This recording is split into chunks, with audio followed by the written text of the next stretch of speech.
As a nation, we have to ask, when in God's name are we going to stand up to the gun lobby? Why are we willing to live with this carnage? Why do we keep letting this happen? It's a lot easier to moralize about guns and to shriek about those you disagree with politically. But it's never been about guns. President Biden and Senator Ted Cruz in a debate over gun violence that has become all too familiar. One Republican who has changed his position on guns is Congressman Adam Kinzinger of Illinois. He joins us now. Congressman Kinzinger, let me just ask you straight up. We heard from Senator Murphy that he thinks that something different may be happening this time, that he has had far more encouraging conversations with the Republicans now than even after Newtown. What's your sense? I mean, you're obviously willing to deal on this, but do you think that something will get done? It does seem that way. I mean, it's first off, I want to commend Chris for one specific thing. I've known him since he served in the House. It is easy in this business to start throwing out things that Republicans aren't going to do and just make it a campaign issue for November. I think he is really, and it doesn't mean it's not going to continue to be a campaign issue, but he is really focusing on what can I actually do at this moment. He gets a lot of credit for that. That's a hard thing. It's a hard thing to do. So I do think we're on the track to maybe getting something. It's not, look, I mean, the reality is I actually think that raising, if we can't get it done, Chris is right not to focus on it now. But I think that raising the age of gun purchase to 21 is a no-brainer. If you look at the Parkland shooting, you look at Buffalo, you look at this shooting, these are people under the age of 21. We know that the human brain develops and matures a lot between the age of 18 and 21. We just raised, without really so much as a blink, the age of purchasing cigarettes federally to 21. I think we need to get there eventually, but I commend Chris on focusing what is possible now. That's important. I mean, the issue of raising the age, I mean, it is remarkable to look back at all of these shootings and see how many of them are done by individuals, men, young men, 18 to 21. I mean, even Newtown. Now, Newtown, the shooter was 20. His mother actually got him the gun, but many of them are bought legally as 18, 19, or 20-year-olds. But let me ask you about your journey on this, because you were once an A rating from the NRA. You owned an AR-15. Do you still own an AR-15?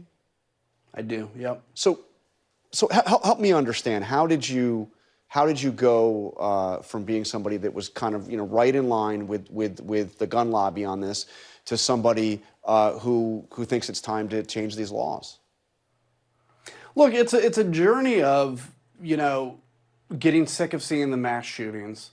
Being a strong, look, I'm a strong defender of the Second Amendment. And one of the things I believe that for some reason is a very rare thing is that as a person that appreciates and believes in the Second Amendment, we have to be the ones putting forward reasonable solutions to gun violence. The reaction of my colleagues of the NRA to say, hey, if you want to come and take my gun, so I'm going to walk around, I'm going to go into the Michigan State Capitol with my AR because I can. By the way, can I make a point that open carry, especially with ARs, is one of the more insane things.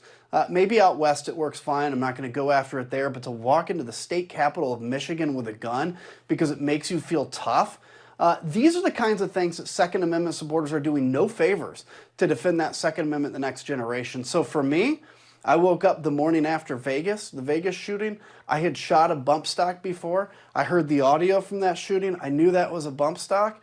And I called for banning bump stocks, which, by the way, was ultimately done.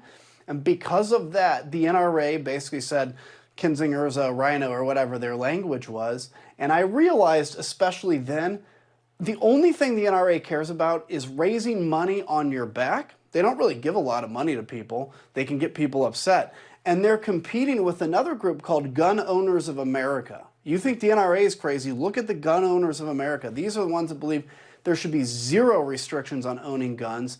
And now NRA has to compete with this group for crazy because that's where they get their money from. The NRA has become, it's gone from defending rights of gun owners, it has become a grifting scam. And all you have to do is look at the last few years of the grifting scam of the NRA to know that that's true. Yeah, the Gun Owners of America, I remember covering them after the Oklahoma City bombing. They're outright in support of militia movement in the country. But the NRA itself has had huge issues with its budget, internal scandals, is not the force it once was, but the issue seems to still have a hold on Republicans. I mean, as much as ever. Well, no? I think, yeah, I think the right to keep and bear arms is important to Republicans. It is to me too. But for some reason, we've got locked in this position of what are things where we can make a difference. You were mentioning earlier Florida, raising the age of buying guns to 21, the red flag laws. This is Florida, right? This is Rick Scott. This is, Ron DeSantis' state. There was no blowback. Like, let's do that kind of stuff now. Because, look, yes, it's a mental health issue. Somebody has to make a decision to pull a trigger. But can an 18-year-old buy an assault rifle the day of his birthday with hundreds of rounds of ammunition, then buy a second one, make it clear he wants to shoot up an elementary school, and still kill 20-some people with 150 cops standing around? Obviously, yes. So what are the things we can do to stop and mitigate that? This is, Jonathan, you know as well as I do, I talk to people over the seas all the time, in my job. This is embarrassing. They look at the United States and say, what's going on? Like, we can have this rich tradition of kind of individualism and gun rights. I'm a big, staunch advocate of concealed carry if you're trained and you know what you're doing. But this kind of Wild West, I'm going to carry a gun around because it looks cool, come and take the gun out of my cold, dead hands kind of attitude.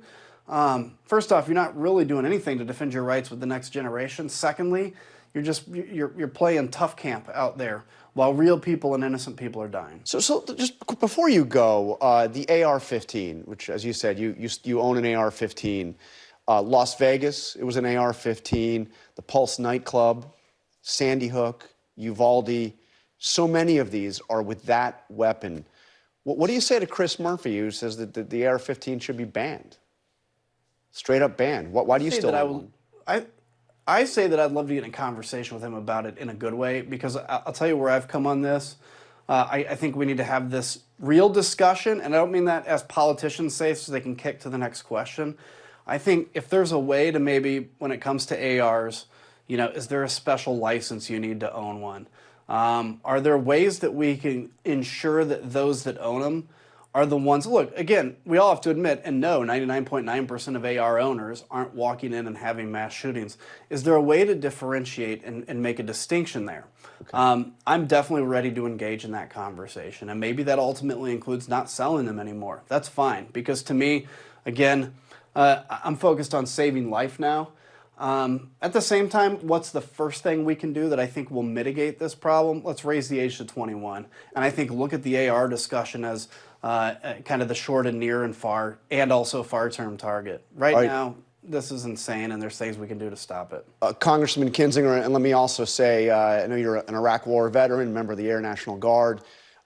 Memorial Day weekend, thank you for joining us on this Memorial Day weekend. Really appreciate it. Thank you for your service. You bet. Thank you.